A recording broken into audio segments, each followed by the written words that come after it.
Hi beautiful people, I hope कि आपसे बहुत अच्छे हैं, आपसे बहुत खुश हैं और मेरे यूट्यूब चैनल पर आपका स्वागत है स्टडी इन फ्रांस।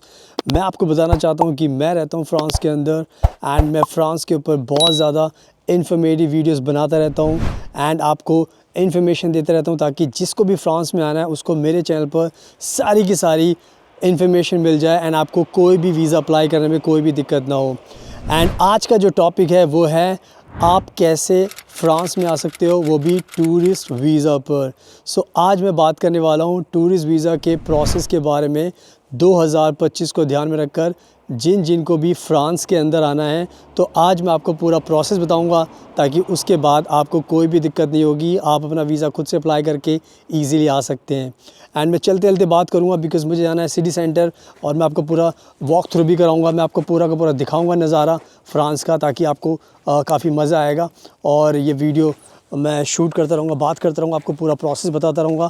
आप मेरे आसपास देख सकते हो बहुत ही ब्यूटीफुल नज़ारा है एंड बहुत शांत एरिया है जहाँ पर मैं रहता हूँ फ्रांस के अंदर एंड मेरे चारों तरफ बहुत ही अच्छा माहौल है। सो सबसे पहले आपको ये ध्यान रखना है कि जब भी आपको फ्रांस का टूरिस्ट वीज़ा चाहिए होता है तो उसका जो प्रोसेस होता है वो थोड़ा सा कॉम्प्लेक्स होता है, यानी कि इतना आसान नहीं होता है क्योंकि इसमें बहुत सारी चीज़ें इन्वॉल्व होती है, काफ़ी बड़ा प्रोसेस होता है एंड डॉक्यूमेंट्स का पार्ट भी बहुत इंपॉर्टेंट होता है एंड काफ़ी सारी चीज़ें इन्वॉल्व होती हैं।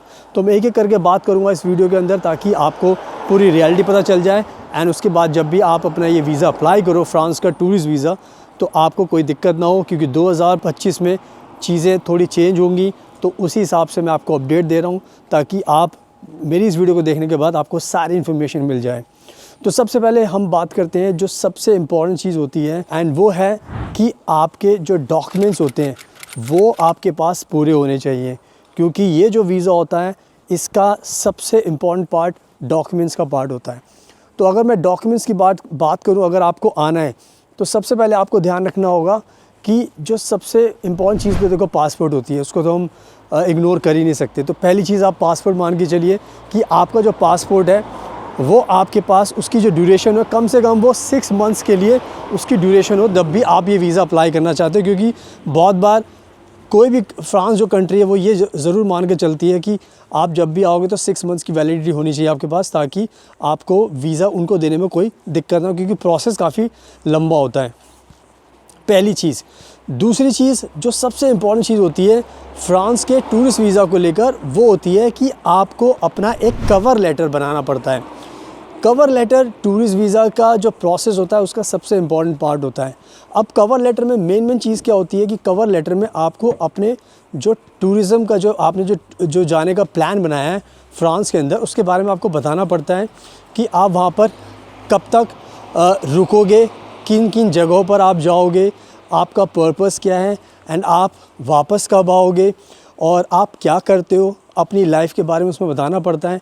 तो ताकि वीज़ा ऑफिसर को बिल्कुल क्लैरिटी मिल जाए कि भाई आपके जो इंटेंशंस हैं वो सिर्फ टूरिज़म पर्पस से हैं और आप टूरिस्ट वीज़ा अप्लाई कर रहे हो यहाँ पर घूमने के लिए। क्योंकि टूरिस्ट वीज़ा का मकसद ही ये होता है कि आपको आना है फ्रांस में यहाँ के ब्यूटीफुल अट्रैक्शंस देखने के लिए, कल्चर को जानने के लिए, जैसे आईफल टावर हो गया, बहुत सारे ब्यूटीफुल अट्रैक्शंस होते हैं। तो टूरिस्ट का बेसिकली मतलब होता है। तो आपको अपना कवर लेटर बहुत अच्छी तरीके से बनाना पड़ता है ताकि वीज़ा ऑफिसर आपका लेटर पढ़ने के बाद समझ जाए कि आपका जो सीधा इंटेंशन है वो टूरिज़म पर्पस से है एंड उसके बाद आप घूमने के बाद यहाँ से वापस चले जाओगे। तो ये होता है सबसे इम्पॉर्टेंट पार्ट, यानी कि आपका कवर लेटर। अब दूसरी इसमें जो सबसे इम्पॉर्टेंट चीज़ होती है वो होती है आइटिनरी। आइटिनरी जिसको हम बोलते हैं उसका सीधा मतलब होता है कि आपको हर एक दिन का अपना पूरा का पूरा प्रोग्राम एक्सप्लेन करना होता है। जैसे एग्जांपल लेते हैं कि अगर आपको फ्रांस में आना है, आपने 10 दिन का प्रोग्राम बनाया, तो जो 10 दिन का प्रोग्राम है आपको ब्रेक डाउन करना पड़ेगा। ये है ट्रैम, इसमें मैं बैठने वाला हूँ, फिर आगे जाकर फिर मैं आपको पूरी की पूरी चीज़ एक्सप्लेन करने वाला हूँ। सुनाओ, मैं पहुंच चुका हूँ सिटी सेंटर में एंड आप मेरे आसपास का नज़ारा देख सकते हो। बहुत ही ब्यूटीफुल नज़ारा है इस टाइम फ्रांस के अंदर एंड मैं चलते चलते आपको बताऊंगा एंड मैं आपको दिखाता भी रहूँगा सारी की सारी ब्यूटीफुल जगह यहाँ की फ्रांस की। तो मैं बात कर रहा था आइटनरी के बारे में। तो आइटनरी को लेकर मैंने आपको समझाया था कि जब आइटनरी की बात हम करते हैं तो आपके पास डे टू डे प्लान होना चाहिए कि आप किस दिन, फॉर एग्जांपल जैसे 5 तारीख को आप लैंड करोगे फ्रांस के अंदर एंड उसके बाद फिर आप नेक्स्ट कहाँ पर जाने वाले हो, किस होटल में रुकोगे एंड उसके बाद किस जगह पर आप घूमने जाने वाले हो।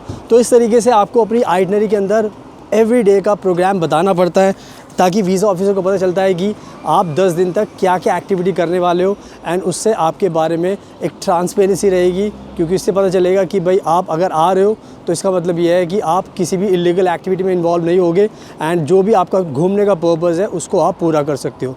तो आई थिंक आइटनरी को लेकर मैंने बहुत अच्छे तरीके से समझा दिया है। एंड जो तीसरी चीज़ होती है वो होती है आपका अकोमोडेशन, क्योंकि जब भी आप टूरिस्ट वीज़ा की फ़ाइल लगाते हो तो उसमें आपको सबसे पहले इंपॉर्टेंट चीज़ होती है कि आपको बताना पड़ता है कि आप किस होटल में रुकोगे, किस हॉस्टल में जाओगे, ताकि उससे वीज़ा ऑफिसर को क्लैरिटी रहे कि भाई आप आने वाले हो यहाँ पर एंड कहाँ पर आप रुकोगे 10 दिन के अंदर। तो उसका होटल का प्रूफ बहुत ज़रूरी है, तो वो आपके पास होना चाहिए। इसके साथ साथ अगर हम बात करें आपके हेल्थ इंश्योरेंस की, तो हेल्थ इंश्योरेंस भी आपके पास होना बहुत ज़रूरी है, क्योंकि जितने भी दिन आप रहोगे अगर आपको कोई भी कुछ भी चीज़ अगर होती है, मिस हैपनिंग होती है, तो एटलीस्ट आपके पास एक हेल्थ इंश्योरेंस रहेगा तो आप अपना ट्रीटमेंट करा सकते हो। तो ये हर कंट्री के लिए एक तरह से बहुत ज़्यादा ज़रूरी होता है, तो आपके पास भी होना बहुत ज़रूरी है। तो हेल्थ इंश्योरेंस को आपको मिस नहीं करना। इसके बाद कि अब आपको ये भी ध्यान रखना है कि आपके पास फ़्लाइट टिकट की डमी टिकट भी आपके पास होनी चाहिए। बहुत बार क्या होता है, जब भी आप फ़ाइल लगाते हो तो ये वीज़ा ऑफिसर ये जानना चाहते हैं कि आप जिस दिन जा रहे हो उस दिन की फ़्लाइट टिकट भी लगाइए एंड रिटर्न टिकट की भी आपको लगानी पड़ेगी, ताकि उससे वीज़ा ऑफिसर को एक क्लैरिटी मिल जाती है कि भाई आपके पास टिकट भी है एंड आप बहुत ज़्यादा सीरियस हो, तभी आप ये सारा का सारा प्लान बना रहे हो।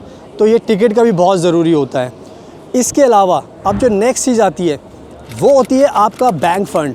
बैंक फ़ंड हमेशा इम्पॉर्टेंट होता है हर वीज़ा की फ़ाइल के लिए, क्योंकि आपके पास एक इनफ फ़ंड भी होना चाहिए ताकि वीज़ा ऑफिसर को ये यकीन रहे कि अगर आप आ रहे हो तो आपके पास पैसा है एंड उस पैसे का इस्तेमाल करके आप फ्रांस में जितने भी दिन रहोगे आपको कोई दिक्कत नहीं होगी, आपको कोई प्रॉब्लम नहीं होगी।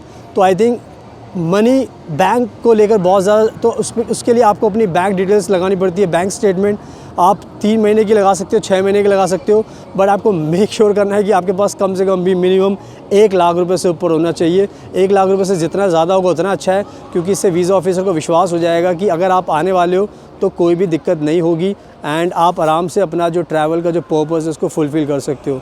तो आई थिंक ये भी मैंने बहुत अच्छे तरीके से समझा दिया कि बैंक स्टेटमेंट आपको लगानी पड़ेगी एंड बहुत बार वो इनकम टैक्स का प्रूफ ही मांगते हो, तो मेक श्योर करो कि आप अपने इनकम टैक्स भरते हो, तो आप इनकम टैक्स के पेपर भी लगाओ उसके अंदर, ताकि उससे आपका केस काफ़ी स्ट्रॉन्ग बने।